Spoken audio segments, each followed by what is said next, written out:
Hello everyone, we're about to begin. So this is going to be part 2 of our previous session, which was on embryology but the muscle development. This week we're going to talk about the limb and bone development, and it's just going to be a continuation of the previous topic. So here's an overview of the things we'll be going through. So we're going to start with a summary of the events so far. So that's going to be the key steps in life before birth, muscle development, and then we're going to continue to talk about limb development, the contribution from the somites, the limb development principles, and how limbs rotate. We're going to talk briefly about bone development, and finish off with some sample questions and model answers, and then the question and answers. So people, you can ask questions either in the chat, and I'll go through them as I go, or into the Google document. So life before birth. We've been through this before. So week 1 to week 2, you have your fertilization, your oocyte cleavage, your morula, and your blastocyst. Week 2 onwards, you have implantation. So you create a bilaminar disc on week 2, and the trophectoderm becomes 2 different layers. So syncytiotrophoblaст and cytotrophoblast. Week 3 we have gastrulation, so 3 things: trilaminar, embryo, ectoderm, mesoderm, endoderm, and we also have the notochord and neural tube formed. And weeks 4 to 8, this is where we start having our 4 limb buds, 4 chambers of the heart, and organ development. And this is just a summary of the 2 different steps from bilaminar to trilaminar. Summary for the previous session. So when we look at this, we have a look and see that we have the somites that develop. So the upper parts of the somites, they become the dermatome and myoblasts. The lower region becomes the sclerotome, which becomes the vertebrae and the ribs. So the molecular regulation is Wnt and BMP, which induces the somite. This comes from the neural tube. We have neurotrophin 3 for the dermatome, so that induces dermatome. Sonic hedgehog and noggin from the neural tube, and the notochord forms the sclerotome. And we have myoblast specific factors, so MyoD and MYF5, which cause the myotome to develop. We have a primaxial domain and abaxial domain. Primaxial domain is from the ones where the signaling is from the neural tube, whereas the abaxial is the one closer to the lateral plate. And the muscle innervation, so we have the epaxial muscles, the ones which aren't found in the back, which would be closer to the neural tubule. That's your dorsal primary rami, whereas the hypaxial, which means it goes lower, is your limb, body, muscles, and it's the ventral primary ramus. So that's an overview of what we covered so far. Moving on, we have how we go from somites to limb buds. So as we said before, we have a limb bud at 4 weeks, and it forms from this condensation of mesenchyme. So mesenchyme is just undifferentiated tissue. It's undifferentiated mesoderm cells, and they're all covered with ectoderm. So the skin on the top is ectoderm, but underneath is mesenchyme. So where does this originate from? It's the dorsolateral mesoderm cells of the somite. And at week 4, they start becoming visible. This is a week 5 embryo, which already has some apical ectodermal ridges forming. I will talk about that later. But the upper limb forms first, and this is keeping in line with the principle of going caudally to cranially, cranially to caudally, so from head to the tail. So that's how we have development happening in the limbs as well. And the bulges will be bigger in the upper limb and smaller in the lower limb. The connective tissue is mesenchymal as well, so all the different things that compose the connective tissue and also would line the blood vessels is comprised from the mesenchyme. And at this early stage, we have no nerves in the early limb bud, so this is without any nerves. Those come in a little bit later. So the limb musculature itself, so the connective tissue, it consists of the matrix collagen fibers, which we've talked about before. This forms the muscles, this forms the tendons. It's comprised of hyaluronic acid, which is important in joints and tendons, and glycoproteins. And all of these are just the building blocks for our muscle tissue and for our extracellular matrix, which gives the function to the muscle tissue. And there's a distinct pattern, growth, and maturation. So there's 3 axes. So we have proximal and distal. So that's along the limb. We have anterior and caudal. So that will be like from top there. And we have dorsal ventral, which is to do with which way your palms are facing. So there's the 3 axes of maturation. So let's talk about the limb buds. So we're at week 4, everything's gone fine, the somites have developed, we have a myoblast. So now the embryo wants to have some limb buds. So what does that look like? So what we're looking at here is a primitive limb bud.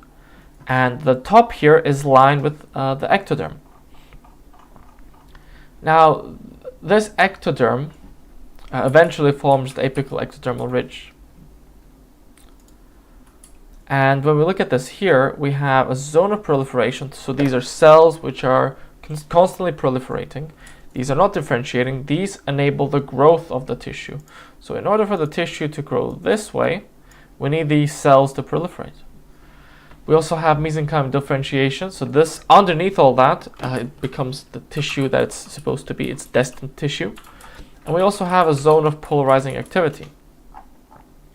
Now all of this fits together because when we look at it from a proximal distal growth, it's the apical ectodermal ridge, which is made of ectoderm, and it forms the tips of the buds. Now at the proximal end, so it will become a shoulder or a hip initially, so it'll form the shoulder or hip, and then the distal will form the hand and foot. And it goes from proximal to distal, so the differentiation, so you first differentiate shoulder, then your arm, then your forearm, and then your wrist, and then your hand. And this process here, this movement, is dependent on FGF signaling. So FGF is going to be a key molecule here. So it's FGF signaling. And that maintains the AER, which means that you can have full development and growth of a limb. And anything that disrupts this FGF will disrupt the maintenance and formation of the apical ectodermal ridge, and therefore you will have arrested limb development. And this becomes important when we talk about certain conditions which can result from changes to the FGF. So the proximal distal patterning is dependent on something also called Hox genes, and there are different elements of the Hox genes. So it goes, there are many numbers, so it's Hox 1 to Hox 13 or 14, and the greater the number, that corresponds to the distance you go along your arm. So let's say, for example, Hox 11 would be for your radius, Hox 12 would be for the carpals. So the further down you go, the more of the Hox you use. Any disruption of Hox genes, right? So we also have Hox genes. So disruption for these genes, such as teratogens or mutation, would cause loss of specific limb elements. And this is where the alcohol and all that can disrupt this. So we have dorsoventral patterning. So that means from our hand and wrist. So the dorsal surface, one on the back, will become the extensors, and the ventral surface becomes the flexors or the palm or the sole of the foot. And so there are different things that are responsible for this. So we have BMPs, Ingrailed1, which are responsible for this, for the ventral side, and Wnt7, which is for the dorsal side. And all of these, they work together to ensure that you have the appropriate palm and dorsal aspect of your limb. Now the anterior posterior, so what we're thinking about is thumb and pinky. So that's responsible by the zone of polarization activity. Now anterior means generally towards the head, but when you hold your arms up and your thumbs out, it will be towards where the thumbs are pointing. And this zone of polarizing activity, it ensures it's on the posterior side of the limb, and it ensures that you have asymmetry in the limb, because as we can see, our limb or our hands are not symmetrical when we go through here. They're different. We have thumbs, we have a pinky. And this zone is important, and it maintains this through sonic hedgehog signaling. The loss of this particular zone of polarizing activity results in loss of the posterior elements, and you can have multiple. So if you have mutations which can cause multiple fingers, you can have polydactyly, or you can also have multiple little fingers, so duplication of the finger. Naturally, this polarizing activity also helps maintain the apical ridge, and if you disrupt this in any sort of way, then the limb growth will be altered. So the limb will grow long if this is increased, if the signal is upregulated, or it will grow short if the signals are downregulated. So this zone of polarizing activity, the ZPA, is very important. And what also happens is that because this polarizing activity is much more active, the posterior elements, such as the little finger, the ulna, they develop faster than the anterior elements, which is your thumb and radius. And if, for example, you have problems here, and you have a disruption of this anterior-posterior patterning, then you might not have a loss of the radius or the loss of the thumb. So therefore, these three sort of axes are very important to sort of think about. And I know it can be quite confusing depending on the different the different dimensions and the different axes we're talking about. But if you think about it, anterior-posterior is thumb, pinky, dorsal ventral is palm and the back of your hand, and proximal distal is the length of your limb.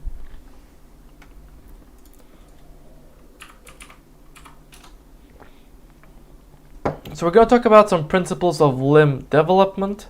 So we get limb budding at week 4. We get limb growth, which is based upon the AER and the ZPA, as we talked about before. Third step is limb segmentation. So we grow out this tissue, but now we want to have joints. So we want to have elbow joint, we want a shoulder joint, and a wrist joint. So that happens at week 6. We then have digit formation, which is, so if you have an AER, it will just be like, think about it like dough, right? It will just be circular, it will be like a tube. Now you need to cut open and have some splitting to get fingers. Otherwise, you will just have no digits. Then we have limb rotation at week 7. So that's the final step, right? Limb rotation. So we talked about limb budding a little bit. So that's from the somites. Now let's talk about limb growth. Now, we'll get these two pictures here again. So limb outgrowth is caused by FGF10. So this causes the thing to sort of, once you have a bud, it needs to grow. And this outgrowth is FGF10 mediated. We have the apical ridge, once again, that's on the distal border. And in order for this to sort of work, we have to have steps before that. And we have something called the radical fringe, which it's on the dorsal aspect, so that makes the extensors. And on the ventral aspect, we have engrailed 1. And at the tip, we have SRE2. Don't really worry about that. What essentially happens is that the tip becomes the apical ridge. And so the dorsal and the ventral aspect ensures that it grows in that direction. And this is done by FGF4 and FGF8. And they create this undifferentiated zone. So it's this one here, zone of proliferation. And what they want is that this zone has to keep on dividing in order to get length. So this enables you to have length in your limb. Now, there's retinoic acid at the proximal end, and this differentiates, and since it is further away from the AER, it's on the bottom here, it sort of changes the way the limb grows. So this causes the asymmetry when we talk about our elbows, when we talk about radius and the ulna. And this radical fringe also restricts the AER before it forms into the AER, and it ensures that the limits of the ectoderm here are only there. Because if it would go further, that would mean it would finalize the tissue, that the tissue would commit. Now, this is all ectoderm, but its importance is that it provides signals to the rest of the mesenchyme. And once the AER forms, it expresses FGF4 and FGF8. And what this maintains is this proliferation zone. The AER is maintained by the zone of polarizing activity, and so that maintains the apical ridge from that aspect, from the posterior and anterior aspect. Now, from the ventral and dorsal aspect, that's the radical fringe and engrailed. So that's the two from that side. And all of this is to ensure that the limb grows outwards. Because if you can imagine, if one of the axes was not promoting growth, it would commit and would become the tissue that it's supposed to. So this could be bone, this could be muscle, and we do not want that. We would have a short limb, which is not the desired outcome. So as we go along, we have this proximal distal growth and patterning. That's based on the AER, but we also have these other aspects which help differentiate the limb. So pinky and your thumb. So to summarize, FGF10 hugely important for the growth outwards. Before you have the apical ridge, you have the radical fringe and the ventral aspect, which is engrailed 1. This enables that there's extensors and flexors that are developing. Once the apical ridge forms, you have another FGF family, which creates the undifferentiated zone, and this enables growth in the proximal distal direction. And ZPA maintains the apical ridge and ensures asymmetry of the limbs. So then we go on to the next step. So this is limb segmentation. And it roughly occurs at week 6. So here I have different pictures. So one would be the bones, how the bones develop and the blood supply. Here we have the cartilage, how the digits form here, which then become bone. And then finally we also have the bones. And lastly, we have the limbs. So this would be the brachial plexus, and this is what forms the limbs. So limb segmentation occurs at week 6. Terminal portions, so that's the hand and foot plates, begin to flatten first, which creates these, as you can see here, it flattens first there, and then eventually we get the elbow or the knee joint. So that's the terminal portions of the bud. The proximal components undergo segmentation through constriction. So once we develop this end plate here, we need to constrict them. So this happens along two different times. So it happens at the elbow and it happens at the wrist. Now these are fancy names for the different aspects. So it's a stylopod, which becomes the humerus and femur, a zeugopod, which is the ulna and radius or tibia and fibula, and then otopod, that's just where your hands are, so that's your wrist and fingers or ankle and toes. And the otopod, this is where you get your metatarsals, metacarpals, metatarsals, carpals, all that stuff. Now, the genes which regulate all of this are Hox genes. So we've talked about these a little bit before. So Hox genes determine the splitting craniocaudally, and we have additional genes, so this is TBX5 and TBX4, which influence the segmentation. So this is for splitting, and it goes craniocaudally, and this is for the segmentation. So these are segmentation. So these are for segmentation. And the way we get the segment is the two constrictions. So you get one at the elbow and one at the wrist. So right there and right there. And to summarize all this, week 6, we need segments. And any interruptions in here will mean that you'll have an unsegmented, which can result in a shorter limb. We get constrictions, and these constrictions happen firstly in the first area here, which makes the plate, hand plate, or the wrist plate, and then later to make the elbow. And as you can see, the blood vessels develop at the same time, and they get constricted. The bones, or cartilage and then bones, also get segmented. The muscles grow on top, and then as they further differentiate, they also become constricted, and same thing with the nerves. So this is why this brachial plexus is so complicated, and it looks completely random. But the reason is that it's all close together, but as the limb grows and starts to segment, and not to even mention rotate, which we'll get back to later, the nerves sort of twist around and they make these weird shapes, which just confuse you during an anatomy lesson. So what happens here is that the nerves and all the other tissues move in their weird direction because of this constriction and segmentation. And all of this is controlled by the Hox genes, which do the splitting, and then the segmentation by the TBX5 and TBX4. Moving on to the digit formation. So the digit formation, as I said before, we have one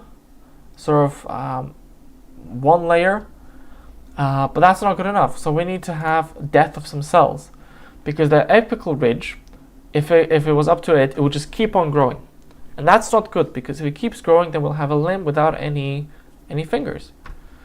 So what happens is that certain parts of the apical ridge, some of these cells, they die, and this is through apoptosis. And this is, as we know, this is not necrosis. Necrosis is death that's not planned. This is planned cell death. And what happens here is that it goes into these 5 little segments. So 1, 2, 3, 4, 5. And these ridges, think of them as mini limb buds. So once these parts here are gone away because of apoptosis, you get these small little limb buds. And it's the same principles as before. You get the separation of the digits, and all of these are individual limb buds, and then you have the same constrictions as you had for the whole limb. So that what happens in the digits, it's very similar to what happens in the whole limb. And by day 56, which is, roughly 8 weeks, so around roughly 8 weeks, all the digits are finalized. Now the signaling is sonic hedgehog. So we have this Hox and sonic hedgehog gradient from the ZPA. So the BMP signaling within the interdigital tissue, so in between these tissues, is influenced by sonic hedgehog, and this sonic hedgehog comes from ZPA. Now within the tissue itself, you have BMP signaling, which further helps divide this. So we have sonic hedgehog and BMP, and this is why the ZPA is so important, because without it, we wouldn't have an area that becomes the thumb and an area that becomes the pinky. And that's very key. If you can imagine, for certain mammals, this is very important, because this develops into, like, in bats, this could be wings. In whales, this is like flippers and fins, so that they can swim. So it's very important that the ZPA does its job. Now, if you have any disruption here, you can have something called syndactyly. And syndactyly just means that the joints here would be fused. So you would have fused fingers. So that's syndactyly. And we'll be going over all the names towards the end. So finally, the final step is limb rotation. So we've had all these limbs growing out, but they're not in the right place. They're not in the right place. So what happens is that by week 7, roughly week 7, the upper limb rotates 90 degrees laterally. So what that means is that it goes in this direction. And what happens here is that the extensors lie laterally and posterior. So if you think about our triceps, that's our extensor, it lies posteriorly. And our flexors, so that's our biceps, they lie anteriorly. So if you think about it, the same applies for our forearm. So if we look at the anatomical position, which is palms facing upwards, the flexors are on the front or on the dorsal side, and on the ventral side we have our extensors. And that applies for everywhere in the upper limb.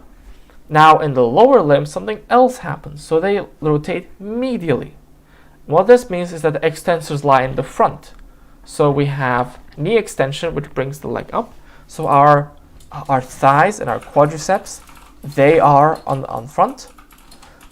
And on the back, we have our flexors. So these are our hamstring muscles, so our biceps femoralis and all that stuff. And the way the fingers point, so the fingers or the thumbs, or the big fingers, they point laterally. So they go to the side in the anatomical position. Whereas the knees and the big toes on the lower limb, they pull, so big toes go medially and knees point anteriorly. So it's the opposite. So that's why one has to go medial rotation and the other has to go externally. And this is sort of the compartment, so anterior, right? Anterior and posterior, and then it flips. So this becomes your sort of your quads, right? That becomes your hamstrings, and this becomes your adductors in the limb. And you can see it rotates. So this is what it will look like mid-thigh. And the opposite happens in the upper limb, the other way around. So that's limb development, that's limb rotation. I know that was quite a lot, I went through that quite quickly. A radical fringe. So I have got a question here. Is radical fringe in GRAIL 1 activated before AR? So it sort of happens all at the same time, and if you think about it, it's not one thing is there and then it isn't. It's all about gradients. So when we go back here, so if we have a look here, it's all about gradients. So the ventral and the radical fringe, it's always sort of there, right? But it's just the concentration shift. And they all help create this apical ectodermal ridge. Because if you think about it, this has to be a 3D shape, right? It has to be in, so if I draw like here, it has to be in that direction, and it has to be in that direction. So the radical fringe and the ingrailed, they ensure that it's this line. Change this in color here. They ensure that it's this line here. Whereas the ZPA and the mesenchymal differentiation, they ensure the line in this direction. And all of this up front is the apical ectodermal ridge. So if you think about it as a 3D shape, I think that makes it a bit simpler.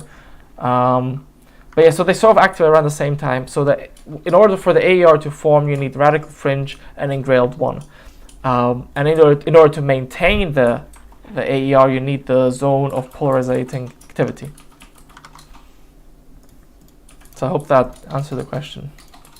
So moving on, we've got the limb rotation. So bone development. So this is the basic sort of structure. Once again, I like to think of it as 4 steps. So we have the cartilage model, which happens by week 6. We have ossification, so some of it turns into bone. Then we have the growth of the bone, and then we get development of joints. So it's very sort of similar to the limb budding story. It's just that this is one of the aspects of what happens within the limb bud. So we're going to be talking about within the embryo itself. So this here, this secondary ossification, this here is after birth. So this is after birth. So we're not really going to talk about this that much, because the secondary ossification that happens after birth and then kicks in again during puberty.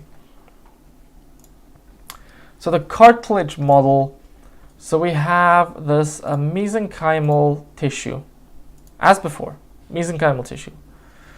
And it condenses and the cells differentiate into something called chondrocytes. So what's a chondrocyte? So it's we encounter tenocytes, we encounter myocytes. What's a chondrocyte? So a chondrocyte is for cartilage. It's also found in joints. So it's a cartilage cell.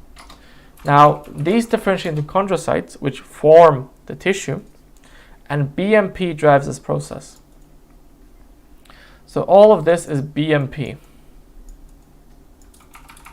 That's all BMP that drives this. Now by week 6 we start to see some hyaline cartilage. So this is the primitive cartilage. The chondrocytes start proliferating. They deposit the extracellular matrix, similar to what we have in tendon cells and in myoblast cells. They're very similar. It's just if they're in a different tissue, they have a different function. Now, the calcification basically happens because the chondrocytes have poor vasculature. So once you start getting some calcification, the vasculature sort of erodes and the chondrocytes begin to die. And therefore, you don't have the diffusion of nutrients, and you leave these little spaces within the ECM for osteoblasts. Now, the development of joints occurs where chondrogenesis is arrested.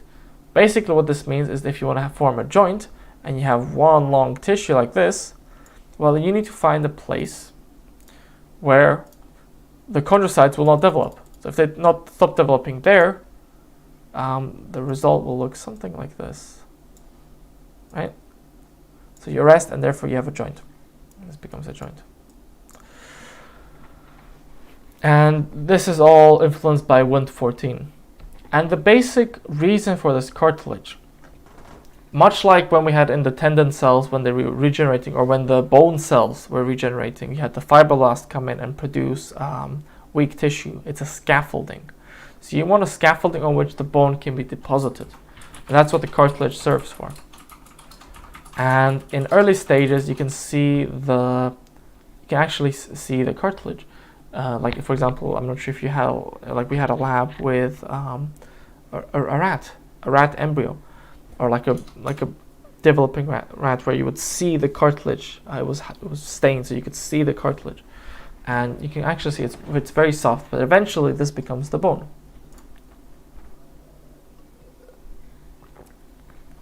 So we have the cartilage. We have the cartilage model. So we're on this step here, and we're trying to get to step C. So first, what we need is something called the periosteum. And the periosteum is the connective tissue that brings basically bone cells. And this is why it becomes so important, because developmentally it's very important here.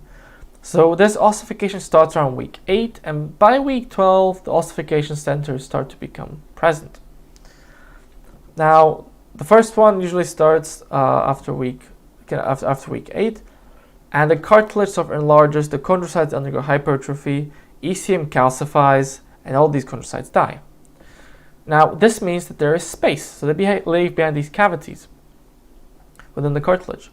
And what we get is we get angiogenesis into this, so we get new blood vessels coming in. And what happens is that it occurs around the edges, because it can't occur in the center there, because there wouldn't be enough space. This is much more dense. We get this around the middle, and around this area, that's the periosteum, that's the connective tissue.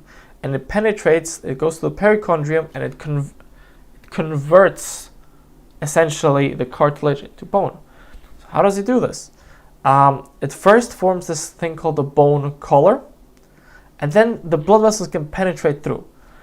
And what happens essentially is that they invade through the cartilage, go through the central region, and they go sort of upwards, like this, to the different ends of the bone. And they start to produce, so these osteoblasts come in, and they start with the cancellous bone, which will be at the center of the ossification. So right here, we get cancellous bone. And this is the osteoblasts. They build osteoids, they make the osteons, and all that stuff that we talked about before in the bone structure. Now, as the bone enlarges, you need osteoclasts to remove the cartilage. And they start to erode the trabeculae and start creating this bone marrow cavity. And then afterwards, the bone has to grow. So it has to grow both in length and has to go also into the width. That's what we're going to get on to next. So summary starts in week 8. By week 12, we have ossification centers. We get the periosteum, which is the connective tissue. Blood vessels form through. Cartilage converts into bones. And osteoclasts remove the cartilage matrix to create the medullary cavity and the bone marrow cavity. Now we go to the growth of the bone. So the growth is very simple. So we have two different ways that this can grow. So we have interstitial, so that's for length, and appositional for width. Now we also have something called a growth plate. So the growth plate is a region essentially. So we have our epiphysis, and we have our diaphysis in between. And it becomes this region of cartilage. And the reason it's cartilage is because it keeps proliferating, and as it proliferates, it turns into bone. And once it turns into bone, the upper layer is now cartilage. So it keeps on moving. So it ossifies, but the cartilage grows. So if you want to think about it, you'll have cartilage layer here, and on top of that, we have something called, we have like a bone layer. And this is on both ends. So the cartilage layer grows this way, and the bones start to ossify.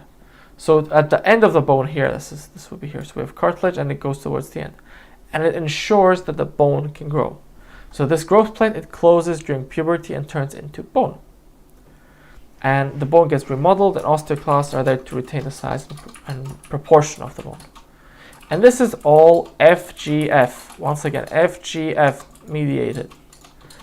And especially in the epiphyseal plate, it's the FGF chondrocytes, or it's FGF signaling that the chondrocytes are dependent on for them to proliferate and sort of progress with the growth of the cartilage. And if FGF is not working properly, or let's say you get a fracture, that means that these chondrocytes start to ossify, and you might have a shorter limb. Sometimes that can happen after a fall, and you can have disproportions there. It can happen in your hands. You might get a fracture, and therefore it doesn't finish growing, and your knuckles might be slightly depressed. But it can occur anywhere.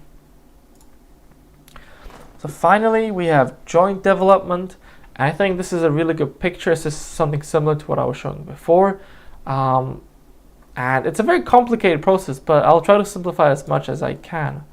So the joints start to develop from the limb segment constrictions that we talked about before. And you have these mesenchymal condensations between two bones, and they condense into this fibrous tissue. And what happens is that this sort of change in tissue, right? They remain quite primitive.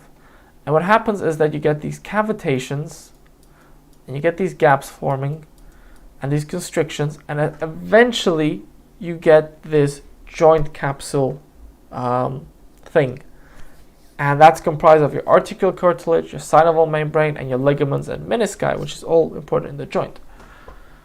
And this is all kept together due to those constrictions that happen. And it's a very complicated process with many different sort of chemicals, but what's key to learn here or to understand is that the segmentations determine the joints, and it's due to the chondrocytes. So the chondrocytes remain at the end, right? It doesn't penetrate, the osteoblasts don't penetrate there. And they become, wherever there's two bones supposed to be interacting, you get this joint capsule forming. And essentially this forms the joints. And this happens in your, so the simplest one will be in your fingers, this happens in your wrist, this happens in your elbow. Now the different types of joints that we have, they become complex because of the way the different segments get arranged, and the way these different condensations between these two bones fit. And it's all to do with the rotation. So the rotation of the joints and of the sort of limbs completes this joint development. But for simplicity's sake, limb segment constrictions, mesenchymal condensation between two bones, and that causes this joint capsule structure to form. So that's the main part of the presentation. We're going to move on to some sample questions. And we're going to go with some definitions for congenital anomalies. So this is perfect for an MCQ. This is, it's quite difficult to learn, but it's quite useful for MCQs. So amelia means absence of the limb, so like apathy, lack of pathos. So if you have something that means a lack. So that's the whole limb missing. Meromelia is, so part of the limb is missing, so it could be partial signaling problems. Focomelia is short, so focal means short or poorly formed. So this is partial loss or partial disruption. So that's to do with the limbs. Now this is to do with digits because it's dactyly, that's digit. So adactyly, which means a lack of digits, so you have no digits. Extradactyly, so it would be the middle digit finger is lost, and you would have something that looks like this, like a claw. That's what that means, a lobster claw deformity. Polydactyly is simple, so that's extra digits, so that's due to upregulation, and syndactyly is due to fusion. Now if we look at the full sort of signaling problems here, it's usually an FGF signaling loss. So for limbs, it's loss of FGF signaling at that particular point when the limbs were developing, or a Hox disruption if it's a poorly formed limb. For the digits, it's a bit more complex. So if you have no digits, that means you have no FGF at all, and therefore you didn't get the segmentation, the cell death. If you have the extradactyly, which is a special type of deformity, where the middle digit is lost, you will get, it's also a type of loss of FGF. Now the polydactyly, if you have extra digits, so if we think back to the segmentation of the AER, That's due to the sonic hedgehog. So if you have extra sonic hedgehog, you'll get polydactyly. If you have disruption of sonic hedgehog, you'll get syndactyly because they didn't fuse properly, so you'll get a fusion of your digits.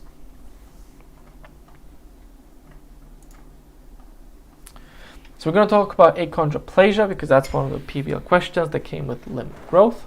And we're going to talk about the characteristic features of achondroplasia. So if you think about it, we need to define what is achondroplasia, if it's a condition that's inherited, how is it inherited, what are its features, and sort of the clinical effects.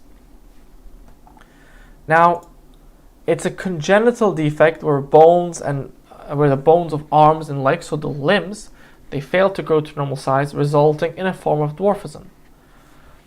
And the dwarfism is due to the shorter limbs. So the torso is normal, but the limbs are shorter. And it's inherited, it's an autosomal dominant inheritance.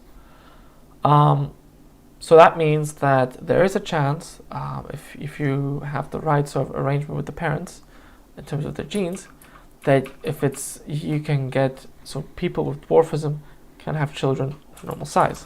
Now, we had a patient like that in clinic, and she gave birth to 4 sons who were all above 6 foot. So it's autosomal dominant, and that means if you have the dominant ones, if you have 2 dominant ones, then that can cause that condition.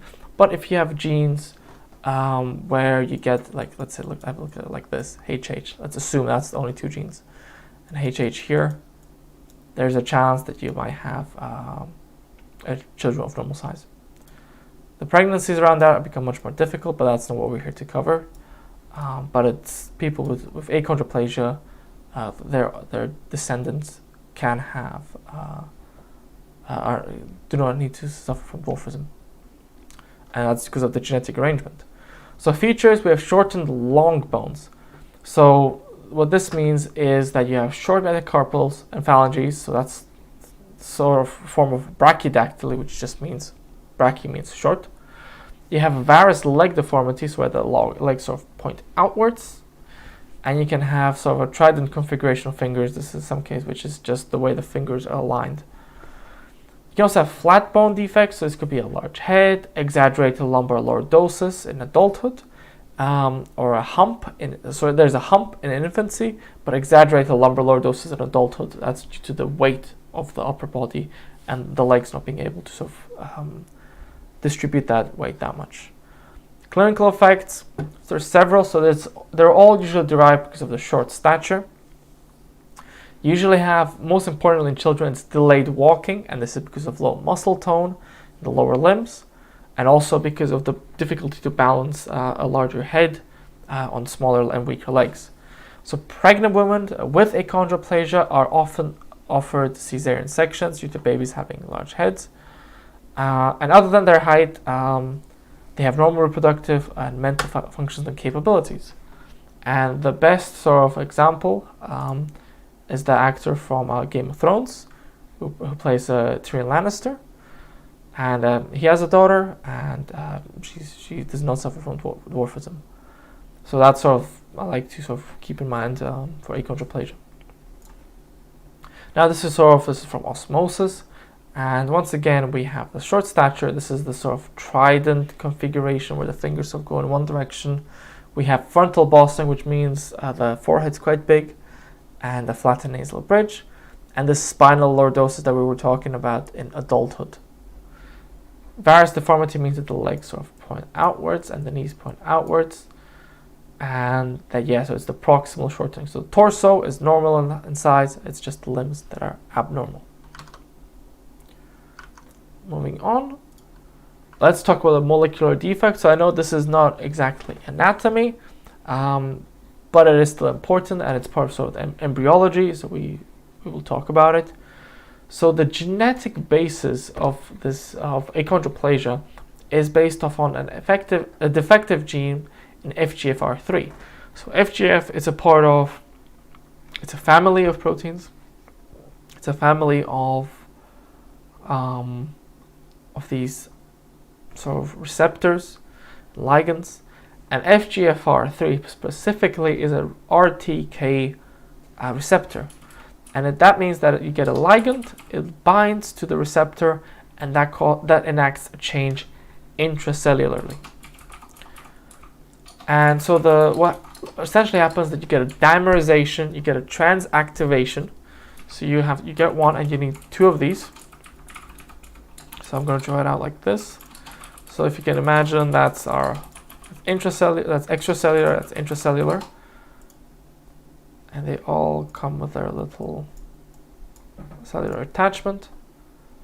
Essentially what happens is when you get the right sort of combination, you get your FGF comes down, what happens is that these bind together, and they become activated. And this transactivation causes this dimerization here as well to occur, and you have something called autophosphorylation of the tyrosine residue, which is this aspect here. Eventually, so this is inside the cell, this is outside the cell, so extracellular. Eventually, the change here and the phosphorylation, so phosphorylation is when something is, a phosphoryl group is added, which means that it changes the function of that enzyme. And therefore, once it happens on one, it happens to another, and this whole cascade causes FGFR hyperactivation. So it's hyperactivation. Now, if FGFR3 is hyperactivated, it causes inhibition in the proliferation and maturation of chondrocytes. So what does this mean? So it's through many different pathways. We have here GRB, we have a RAS, RAF, all this sort of stuff. It's not that important that you know all of these. It's just that you appreciate that there's these cascades. So one thing leads to another. It's like a domino. But the end result is that you have interference with the proliferation of the inducing pathway. So that's through your BMP. So your BMP can't do its job. Increased STAT protein, which inhibits inhibits chondrocyte proliferation. And therefore, if your chondrocytes are not proliferating and they're not doing their function, you have less cartilage being produced, and therefore you have less of the model produced, which means that fewer of the cartilage substance get converted into bones. And as a big picture thing, so this is on the microscopic level, on the big picture thing, what this means is that the limbs do not grow as far as they should, and as a result you have shortening of the limbs. Now, the exact sort of mechanisms, if you're interested, you can go through that, but it's through the STAT protein and it's through the RAS-RAF pathway. And what this happens is within the cell cycle, right, we have inhibition of CDK2, CDK4, and G1, and essentially all that happens is that you have reduced proliferation in the G1 phase. And yeah, once you have, so to summarize, FGFR3 mutation, it's the RTK receptor, which requires this ligand. This mutation causes it to be hyperactivated, inhibits proliferation and maturation of chondrocytes. Fewer chondrocytes means fewer cartilage ECM being produced. And this is just another sort of picture. So the mutations can occur at any single level.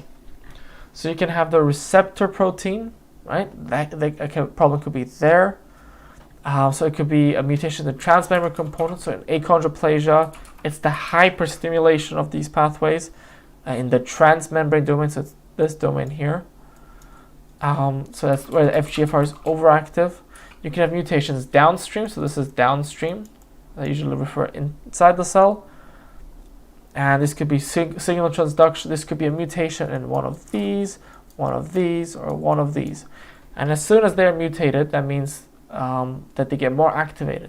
Because essentially, for most proteins, you get these effector proteins, the product, which inhibits the materials that precede that. So it inhibits the production of previous proteins. Now, if there's a problem here, maybe the inhibition doesn't work and you get hyperacceleration of a protein, and that can also cause problems. You can also have inappropriate signaling because you might have too many ligands, so that could be an upstream problem. So too many ligands filling up receptors which are not meant to be fulfilled. And essentially what that can happen is that neighboring FGF producing cells might produce a lot of FGF cells because they can't really fit into the FGFR receptor, and all of these signal transducing molecules can become affected.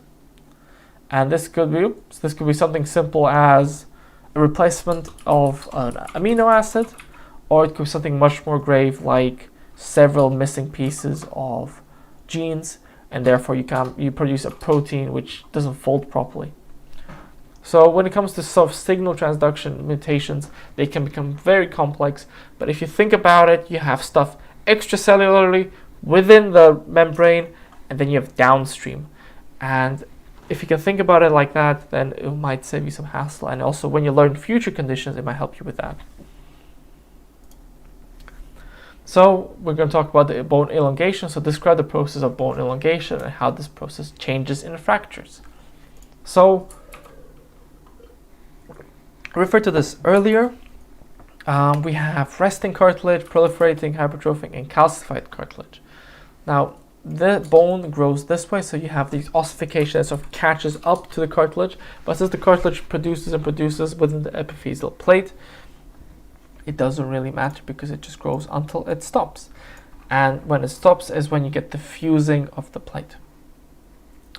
Now this is quite a lengthy slide, but for bone elongation, we have calcified cartilage. And the physis is between the epiphysis and the diaphysis. So this is right here, that's the epiphyseal plate. Multiple zones of cartilage. And the calcified zone is the closest to the diaphysis, which means to the bottom here. And what happens is that the osteoblasts are replicating, but the osteoclast starts dissolving this cartilage. So they dissolve it, and the osteoblasts from below start building up bone, so it starts to ossify. Now the zone of proliferating cartilage divides, it keeps on dividing on the epiphyseal side, so on the top side, so it keeps dividing here, and replaces new chondrocyte on the way up. And then what happens towards the end is that the cartilage is replaced by the bone on the diaphyseal side. On the epiphyseal side, the cartilage keeps on growing. And the plate remains the same as the cartilage replenishes itself from the epiphyseal side. So this gets replenished here, and this gets consumed. And eventually you reach a point, so this is determined by your genetics, this is determined by other factors. It could be nutrition, if you're malnourished, you might not reach as far. And eventually it ossifies and it stops, and the bone stops growing. Now if you have a fracture, so you're very unlucky, and what happens, you fracture right through here, right through this cartilage. Well, what happens here is because the cartilage has a very poor blood supply, right? It gets a very limited blood supply. And of the little blood supplies it gets, it's really focused on just replenishing. So if you get a fracture, it doesn't have enough of a blood supply for the healing process. So healing requires lots of blood supply. And when that happens, well, then that part there, the epiphyseal plate, starts to ossify because you interrupted this cartilage, and you get a short limb. So this can inhibit the bone growth lengthwise. To bring it all together, bone elongation, we have different zones of cartilage. Towards the epiphyseal, the top part of the bone, we get proliferating cartilage. Towards the bottom, we get ossifying cartilage, or calcified cartilage, which becomes ossified. Osteoclasts resorb, osteoblasts build, and then the cartilage on the epiphyseal side reproduces. In a fracture, you fracture it, there's not enough blood supply, and therefore you get cessation of cartilage division and inhibited growth. So that's the end of my little presentation there. If anyone has any questions, if you want me to go over anything that I've talked about, please let me know. I know that this is quite the embryology is quite a difficult topic, so that's why I split it in two parts. Otherwise, we would have a really long session here. If there's anything you feel I missed out, then let me know. If you have any questions, you can always ask me you can put them in the YouTube section, or you can just email me directly, and I'll answer them to the best of my abilities. So yeah, if there's any questions, just let me know. So embryology is a good topic to ask. They ask about in the MCQs, and they don't usually ask a lot of questions, but it's good to have a sort of general understanding of what's where and why it happens. And like from the lowest sort of the best case scenario, you know why the brachial plexus is so complicated and why it's so intertwined. It's because of the embryology and the dividing and the segmentation, rotation. But yeah, hope that was helpful. Once again, if you have any questions, just ask them through this email, and I'll try to get back to you as soon as I can, and hopefully with the correct answer. So yeah.